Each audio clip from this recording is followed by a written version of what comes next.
Hey everybody, Rony Reingold here, holistic transformational coach and creator of Embodied Truth Coaching.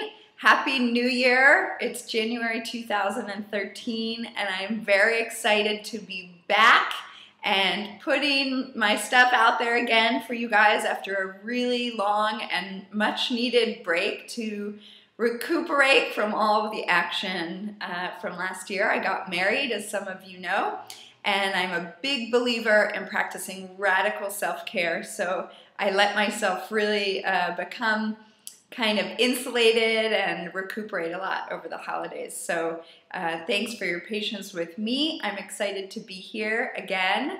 And today I want to talk to you about why New Year's resolutions don't work, in my opinion, and to give you a few tricks and tips as to what you can do instead to really create an intentional and fulfilling vision for your year and then manifest that this year in 2013. The problem with New Year's resolutions, in my opinion, is that they're somewhat fleeting and they're very end result oriented. And while it's good to have a vision and a North Star and work towards that over the course of the year, they're missing a deeper why, a deeper connection to core values that lie underneath some of our most meaningful and bold decisions and ways of being in our lives, whether we're aware of it or not. So what we want to do is start to find the core values that are underneath some of these goals that we're setting out to achieve this year. So the way to do that is by asking yourself a few simple questions. The first being, what will reaching my goal provide me with? And what's important about that? And then also asking ourselves, what is this really truly about? What am I really after at the end of the day? So let's take the classic example of somebody who wants to lose weight at the beginning of the year. This is like the classic, I think, most common New Year's resolution that exists. We see the gyms packed in January and February, and then something happens in March where suddenly no one's following through anymore. That's what I meant by fleeting. If we ask somebody what their New Year's resolution is, maybe they say to lose weight and feel good in my jeans again. Awesome, totally valid. When we start to unpack it a little bit though, we see that there may be more there. So if we ask this person, what would reaching your goal provide you with? They may say, well, confidence, feeling more comfortable in my own skin and my clothing. If we ask, what's that really about? What's underneath even that? Then we may get to a place where we see this person is truly longing for acceptance and longing for self-love and to be comfortable in their own skin, to love themselves no matter what. And that kind of context, carrying that, accepting oneself and practicing self-love and connecting to self-love and feeling good in your own skin, connecting to that over the course of the year is going to lead this person to have way more empowered decisions and fulfilling decisions over the long haul, over all the dinner parties and events and buffets and cakes that are in front of you and everything. Because when you start to look at walking through life, practicing self-love and doing what feels good and respectful to yourself, totally different than needing the pressure to lose weight to fit into a pair of jeans that maybe even aren't for you anymore, right? See the difference? So asking those simple questions can get you to that place. The second part of what I want to share in this video with you is what to do now that you have discovered this core value or this meaningful why that's underneath your New Year's resolution. And what I want to introduce are 5 steps to creating an intention-setting ritual, which can be a lot of fun and something very nice to do with yourself or a partner, spouse, or with a group of friends. I really like doing this with a group of friends.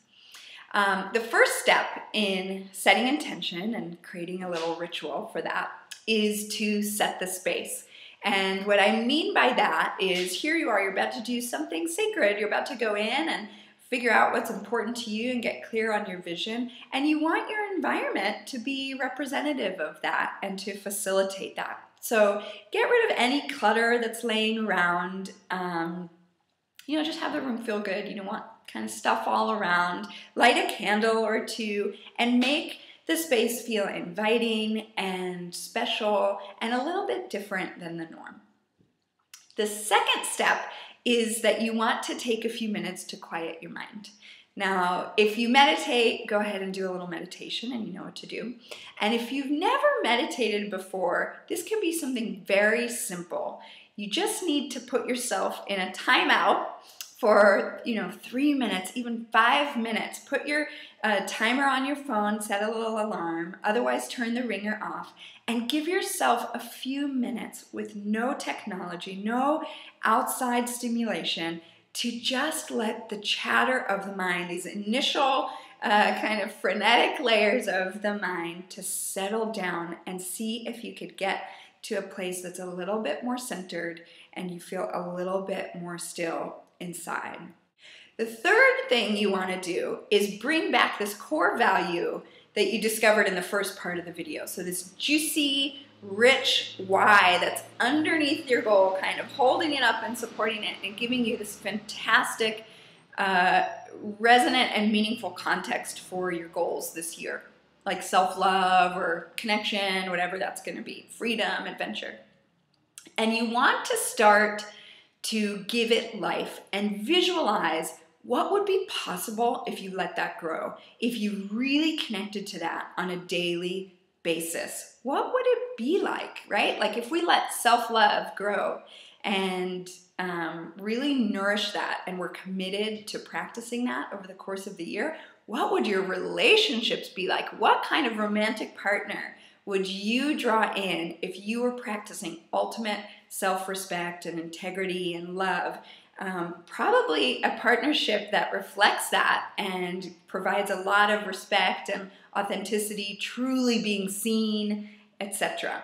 Can you feel the difference in that versus just, I want to go out and meet a mate this year as a goal? From there, you want to do step number 4. And step number 4 is to take this vision that you've created and kind of narrow it down into a statement of intention.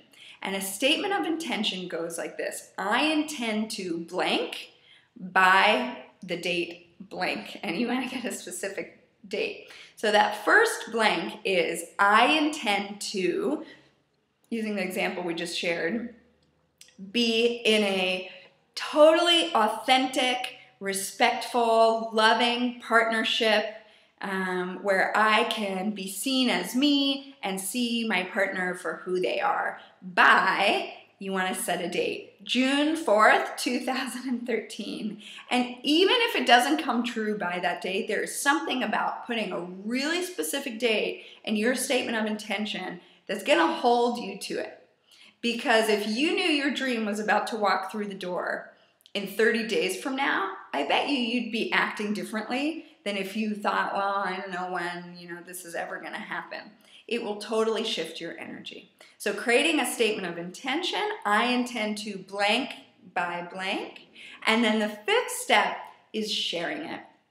And we want to do this not only just to practice sharing our truth authentically with other people and to be supported, but because something happens energetically when we put it out there. It's almost like we make a deeper commitment to the universe, and we can start to co-create and manifest with all of life supporting us because we have put it out there and we have shared this intention publicly with somebody else. So I invite you to share your intentions on my Facebook page.